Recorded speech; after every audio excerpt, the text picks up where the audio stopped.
Is it legal to use offshore companies? The national law of most countries does not prohibit citizens from setting up legal entities abroad, including offshore, and thus becoming shareholders in overseas companies, or from receiving dividends on the shares of such companies, or from acting as their CEOs. Moreover, in most countries it is not even subject to any authorization from the state, although you may be required to officially report that you own or hold participation in a foreign legal entity and pay tax on its profits. Likewise, domestic companies are not prohibited from entering into civil law relations with overseas companies. It, however, does not mean that the national civil, tax, customs or any other legislation will not apply to an offshore company operating in the territory of your home country. If your offshore company regularly derives income from sources in your home country, and does not pay taxes there, it is illegal.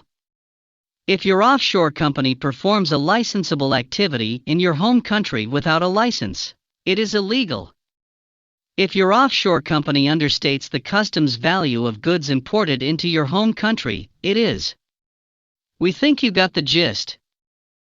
This means the answer to the question, is it legal to use offshore companies, will sound something like, yes, if they are used in accordance with national law. An offshore company is an instrument that may bring benefit or harm, not by itself, but rather the way in which it is used. The most common examples of the use of offshore companies in business? It is difficult to give the most common examples, although offshore territories are estimated to account for up to 30% of the world's financial turnover. Take the world's major financial institutions for example. Banks, funds, investment, and insurance companies all have branches in at least one offshore zone, such as Switzerland, Luxembourg, Liechtenstein, Guernsey and Jersey of the Channel Islands, the Netherlands Antilles, the Cayman Islands, Bermuda, Hong Kong and Singapore.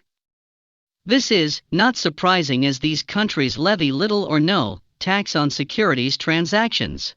Another popular way for a large business to go offshore is to form a holding, i.e. to create an ownership structure which puts the offshore in the main, usually the top, position. If you look at the publicly available information on the ownership structure of a large production or trading holding, you will almost always see companies registered in Cyprus, Gibraltar, or the British Virgin Islands at the top.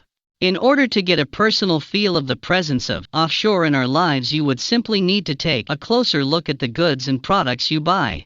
It is then that you will see the paper produced in the Isle of Man, where nothing but juniper has ever grown, strawberries from the British Virgin Islands, which makes you wonder how they have not gone bad, after being transported through several time zones, and sunflower oil from the state of Delaware. A real offshore tale was the publication of leaks from the so-called Panama Papers, described in detail in another chapter. The impression a man in the street may get from it is that 1 in 5 officials, politicians, or celebrities was connected with the offshore world in one way or another. And when it comes to business circles, it is simply impossible to find a tycoon who has not been busted using offshore structures. However, even the International Consortium of Investigative Journalists, ICIJ, which published the leaked material, admits on its website that there are legitimate uses for offshore companies and that being included in the ICIJ offshore leaks database is not an indication that an individual, company or other entity has broken the law or otherwise acted improperly.